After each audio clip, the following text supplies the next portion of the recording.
YouTube, Dailymotion, Facebook, and Tumblr fans. How's it going, everyone? My name is Midnight Strike 3625, and I hope you're surviving that cold, brutal weather outside. And what better way to spend your time indoors than watch my review of an album by Iced Earth entitled Plagues of Babylon, which also happens to be my first album review of 2014, and what an ironic band name that is, Iced Earth, as the Earth seems to be pretty iced these days, at least over here in January, so let's start off by saying this is actually a pretty decent effort. I mean, I must say, I'm not really a huge Iced Earth fan. I just found out about them maybe a few weeks ago when my friend showed me Dystopia. And, I wasn't really biting on that one. They had just gotten a new vocalist, trying out some new things. And there's a lot of things about this band, a lot of historical things. Like, they actually had the second singer of Judas Priest singing for them. I actually didn't know that before. So, they date all the way back to the 1980s, and it definitely shows. They're definitely a classic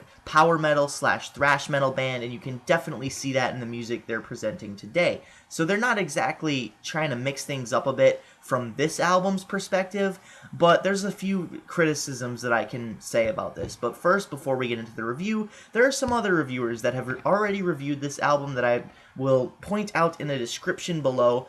Chainsaw Gears 12 and Thomas the Rockaholic 11 are two that have already put out their reviews, so I'm going to link those two down below, and if, like, say, Strong Boys or anyone else does a review of this album, I will link it as such. So, to get into this review, this is a really good album, and I really heavily enjoyed listening to it. Lots of awesome, fast-paced, thrashy guitar solos and licks, and the production is definitely interesting. And I'll get more into that later. But the guitar sound is really good, actually. It's got this really thrashy kind of sound. I wish Metallica would go back to something like that instead of the hard rock sound on Death Magnetic. But that is a different video for a different day. So, back to the production. This album is really good, but the production seems muddled a bit. I mean, when it comes to, say, bands like Dream Theater, Avenged Sevenfold, with their Nightmare album, Metallica, Megadeth, any other band, their production will have different instruments in front of the other ones, or louder than the other ones, and mix it accordingly, so it sounds like certain elements pop out. This one, however, it sounds like everything is just kind of playing in the background, or on the same level, and I don't really appreciate that much. It doesn't really have a great effect on the album itself. It makes it sound kind of flat. So, with that in mind, I went into the rest of the album with a grain of salt after hearing the first song, Plagues of Babylon, I'm sorry, Plagues of Dystopia, fuck. But after I heard Plagues of Babylon, I went into the album with a little bit of apprehension, but that apprehension was soon cleared away when I heard the second song, Democide, which is still my favorite song on this album. It's thrashy, it's the perfect length at 5 minutes and 22 seconds, awesome fast-paced riffs, sounds like something off of Master of Puppets. It really reminds me of, say, Battery, the just chugging riffs. I don't know, it's just really good, and man, does Stu Blockman, their new vocalist, have a set of pipes on him. I mean, I must say, he hits the high notes like Rob Halford. I mean, some of the vocal harmonies on here are just priceless. They fit perfectly in with the rest of the album, and I just really enjoy listening to them. So, with that, there is also The Culling, which is a slower song, but it makes use of the vocal harmonies even more, especially in the chorus. It's got a really awesome riff to it that kind of chugs along to the pace of the actual lyrics, but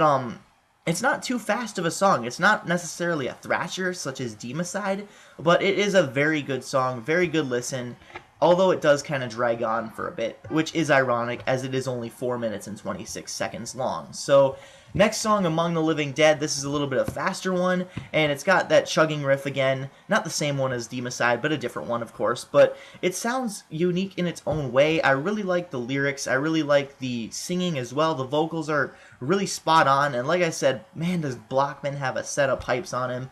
Really like how he can hit those high notes. Really good kind of 80s-esque material here.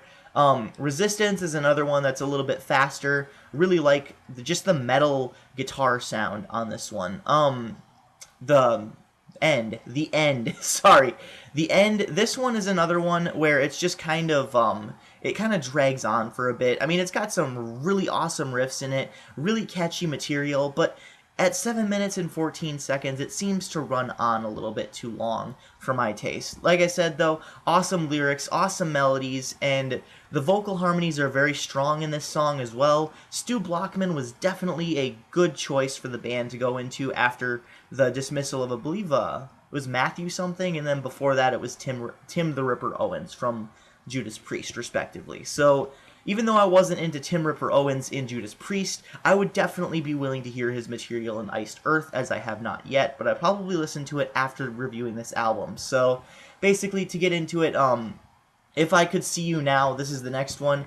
A lot of people actually didn't like this song for some reason, but I actually find it to be a really decent listen. It's a little bit slower. It's got that hollow vibe from Cemetery Gates, Hollow, from Pantera's discography. I don't know, not too much, but in the beginning, in the singing, it kind of reminds me of how Anselmo sung in Cemetery Gates / Hollow in those slower songs, and it's got the melodies down to pretty much a science at this point. I mean, it goes into a little bit of a slower kind of verse structure with a heavy chorus, so it's a little bit like Unforgiven 2 by Metallica as well. Lots of influences to be found on this song, and I really like the lyrics too. They're really uplifting and really just kind of heavy as well. So, Cthulhu, this one is 6 minutes and 4 seconds. It's a really good song, really heavy, and I really like kind of the distortion mix in this one. This is one of the few songs where the flat production actually kind of helps it along a little bit, but I still would prefer a different mix for the album entirely. So, Peacemaker, this is another fast-paced one. Really like it. Awesome lyric structure, and the way Stu Blockman sings in this song is just really interesting. So, Parasite. This is a heavy one, really fast-paced, awesome guitars, and really good riff structures as well. So, I really like this song. Probably my second or third favorite song on the album, give or take.